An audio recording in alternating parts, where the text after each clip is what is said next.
স্বয়ং আল্লাহ তাকে ভালোবাসো প্রথম।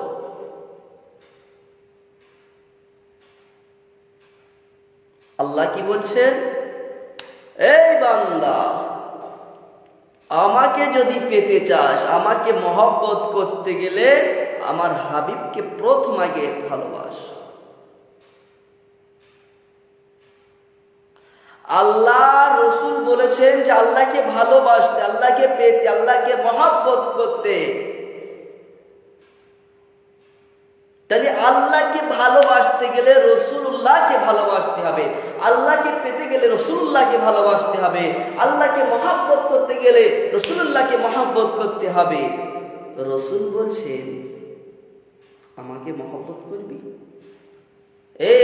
আমাকে মহব্বত করবি, যা আগে তোর আব্বা জান আম্মা জানকে ভালোবাস, আগে তোর আব্বা জানকে আম্মা জানকে ভালোবাস, আমি রসুল্লাহ আমাকে ভালোবাসা দেন। আল্লাহ বলছেন রসুল্লাহকে ভালোবাসা হয়ে গেলে আমাকেও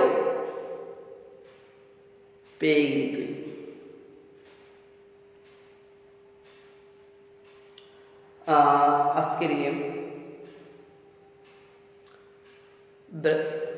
আজকে আমরা অনেকেই লাইভে এসেছি। আমি বেশি সময় কিন্তু থাকবো না।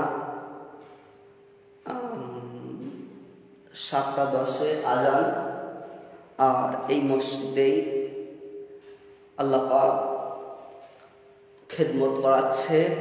আল্লাহ শুকরিয়া প্রথম, হাজার হাজার লক্ষ লক্ষ সেই মালিকের দরবারে। নামাজ নামাজ নামাজ নামাজ।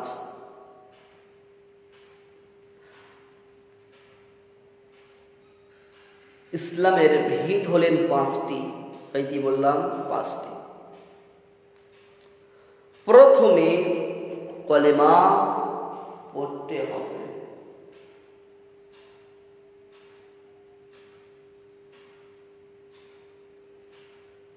প্রথমে কলেমা তোমাকে পড়তে হবে। কলেমা পড়ে মুসলমান হয়েছ, কলেমা পড়ে তুমি ইসলাম গ্রহণ করেছ। ইসলাম গ্রহণ করার পরে পাকাপাকি ভাবে এবার কিন্তু ঈমানদার হতে হবে।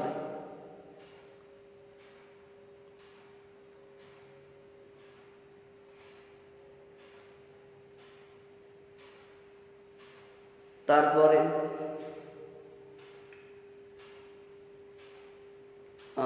জানি আমার শরীরটা অসুস্থ, এখন ঠান্ডা গরম পড়ছে, আমরা জানি, ঠিক মতন বলতেও পারছি না।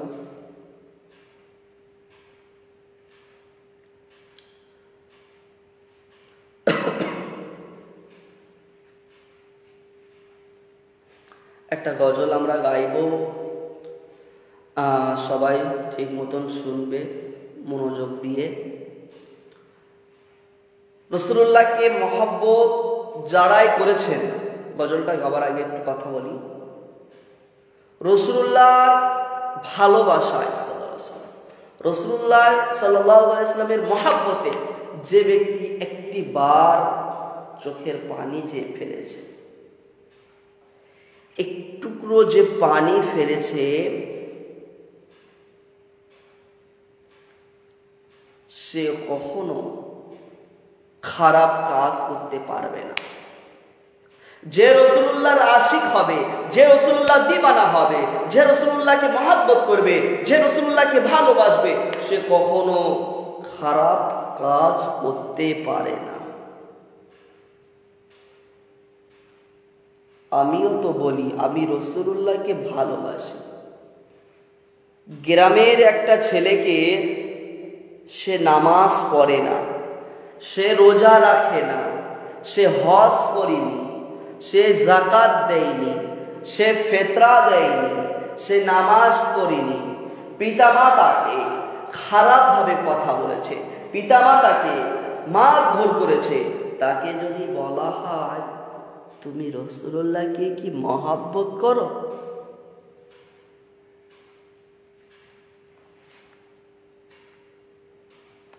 তুমি কি রাসূলুল্লাহ কি মহব্বত করো, সে বলবে হ্যাঁ আমি রাসূলুল্লাহকে মহব্বত করি। তাহলে আমিও বলছি রাসূলুল্লাহকে ভালোবাসি, আমিও বলছি রাসূলুল্লাহকে মহব্বত করি, সেই গ্রামের ব্যক্তিটাও বলছে আমি রাসূলুল্লাহকে ভালোবাসি। আমাদের মধ্যে তার মধ্যে পার্থক্য কি? এখানে বুঝতে হবে পার্থক্যটা তো একই জায়গায়। ও তো রাসূলুল্লাহকে ভালোবাসে, আমিও তো রাসূলুল্লাহকে মহব্বত করি। ও রাসূলুল্লাহকে মহব্বত করে, আমিও তো রাসূলুল্লাহকে ভালোবাসি। জবান দিয়ে তো বলছি আমরা সকলেই ভালোবাসি। কিভাবে বুঝবো এই সত্যিকারের ভালোবাসে? এই যে রাসূলুল্লাহকে মহব্বত করে তার প্রমাণ কি, তার বিশ্বাস কি?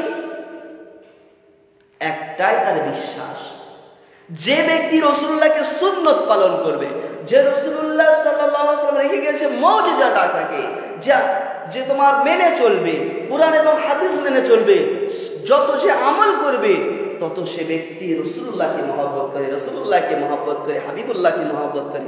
জোরে বলবেন না? আজকে আমাকে লোকে পাগল বলছে, আজকে আমাকে মানুষ লোকে গালাগালি করছে, কেন জানো? আমি রাসূলুল্লাহর শানে দাঁড়িয়ে কিয়াম করি বলে, রাসূলুল্লাহকে নূর বলেছি বলে আমার ফোনে আমি যে ভিডিও করি, আমার একটা গান বাজনার ভিডিও কখনো করিনি। যতটা পেরেছি ইসলামের কথাবার্তা বলেছি। যখনই মনে করেছি যে এই কথাটা আমার খারাপ হয়ে গেছে, এই কথাটা বলা বিয়াদবি হয়ে গেছে, সাথে সাথে আমি আমার মানুষদের কাছে, আমি আমার ফলোয়ার এবং বন্ধুদের বলি যে ভাই আমার যেই কথাটা হাদিস এবং কুরআনের বাইরে যাবে, যে কথাটায় আল্লাহ পাওয়া যাবে না, যে কথায় রাসূলুল্লাহকে পাওয়া যাবে না, সেই কথাটাকে ছুঁড়ে ফেলে দাও, ছুঁড়ে ফেলে দাও। যেখানে যেই কথায় রাসূলুল্লাহকে পাওয়া যাবে, যে কথায় আল্লাহকে পাওয়া যাবে, যেটা কুরআন এবং হাদিস অনুযায়ী, সেই কথাটা আমার কথা মেনে নাও।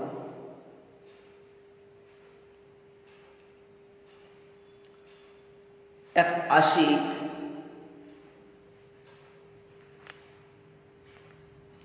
রাসূলুল্লাহর এক আশিক ছিলেন।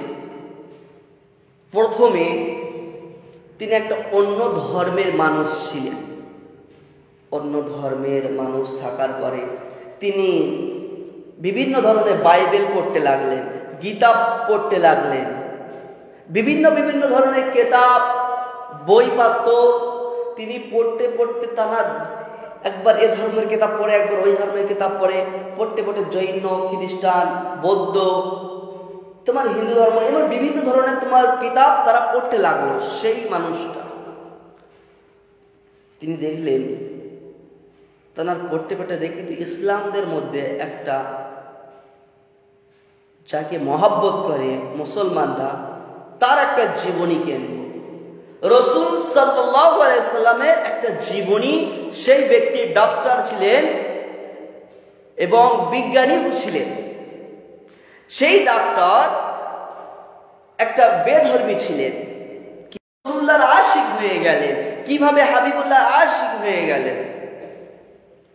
বাজার থেকে, লাইব্রেরির দোকান থেকে একটা বিশ্বনবী সাল্লাল্লাহু আলাইহি ওয়াসাল্লামের জীবনী বই কিনলেন। আল্লাহর নবীর জীবনী বই কিনে তিনি পড়তে লাগলেন। গভীর রাতে, কাঁটা রাত 12টা বেজে গেল, 12:30 বাজলো। যত পড়ে সেই ব্যক্তি আল্লাহ রাসূলুল্লাহর জীবনী যত পড়ে তত কান্না করতে লাগে। যত পড়ে তত ব্যক্তি সে কান্না করতে লাগে, যত পড়ে তত কান্না করতে লাগে। এক সময় কাঁদতে তিনি ঘুমিয়ে পড়লেন। ঘুমিয়ে পড়ে যাওয়ার পরে জানি না কে যেন টোকা মারছে।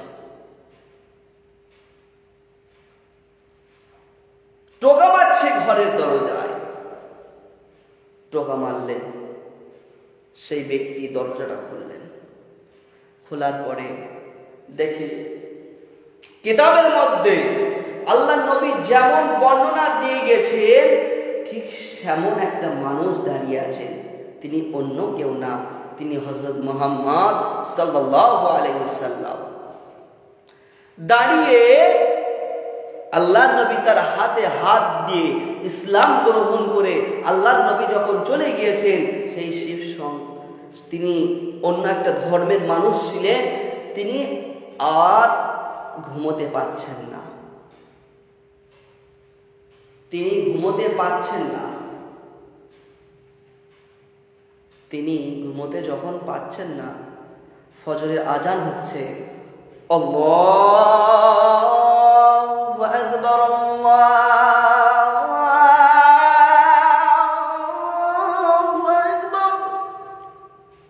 যখন ফজরের আজান হয়ে গেল, সেই বেধর্মীটা বলল, আমি তো রাসূলুল্লাহর হাতে হাত দিয়ে ইসলাম গ্রহণ করেছি, আজকে কিভাবে মসজিদে যাব? আমার গ্রামের লোক যদি জানতে পারে আমাকে মন্দ কথা বলবে, তার প্রেশানি হয়ে গেলে কি করব? কি করব? সকাল হয়ে গেল, নাস্তার সময় হয়ে গেল।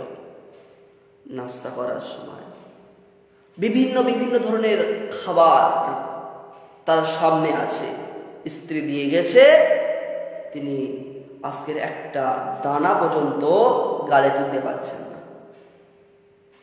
স্ত্রী বলল, আজকে কি হলো? আপনি কি আমার প্রতি রাগ করেছেন?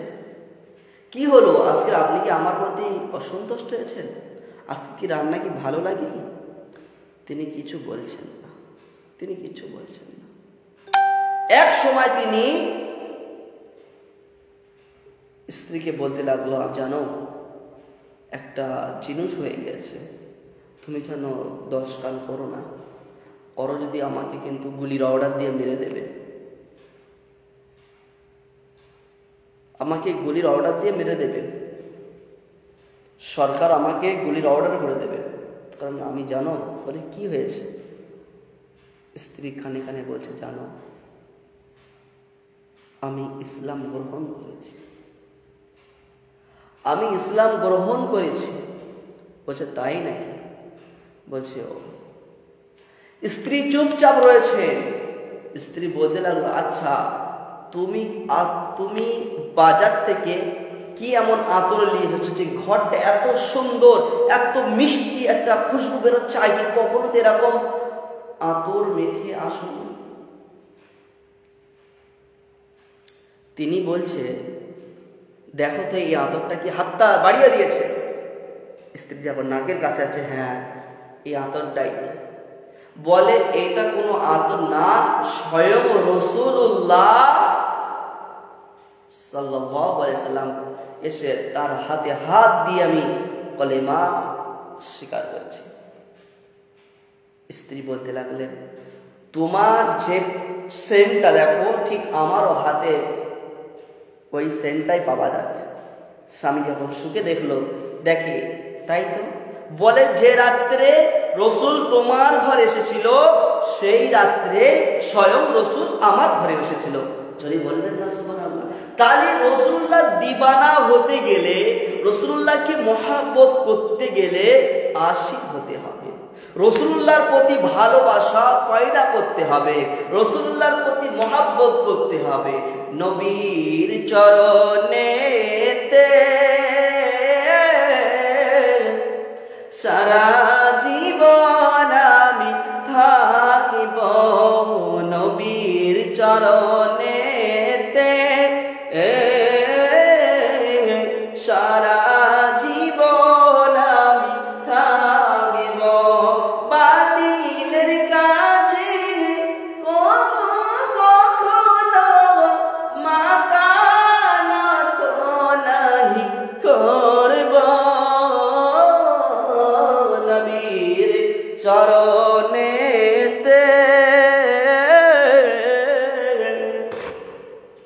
নবীর চরণেতে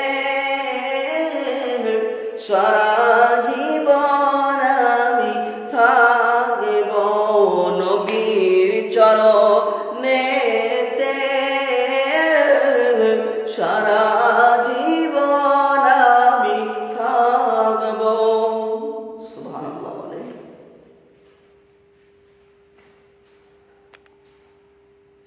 মহব্বত কাকে বলে? রাসূলুল্লাহর আশিক কাকে বলে? হাবিবুল্লাহর আশিক কাকে বলে? ইয়া রাসূলুল্লাহ, আপনাকে যে মহব্বত যারাই করেছে, ইয়া রাসূলুল্লাহ আপনাকে যারাই ভালোবেসেছে, ইয়া রাসূলুল্লাহ আপনাকে যারাই প্যার করেছে, আপনাকে যারা সত্যকারে ভালোবেসে কালেমা পড়ে যারা দুনিয়ার জমিন থেকে যারা চলে গেছে, এখনো পর্যন্ত আল্লাহর বান্দারা তাদের স্মরণ করে, এখনো পর্যন্ত ইয়া রাসূলুল্লাহ ইয়া হাবিবাল্লাহ এখনো পর্যন্ত স্মরণ করে।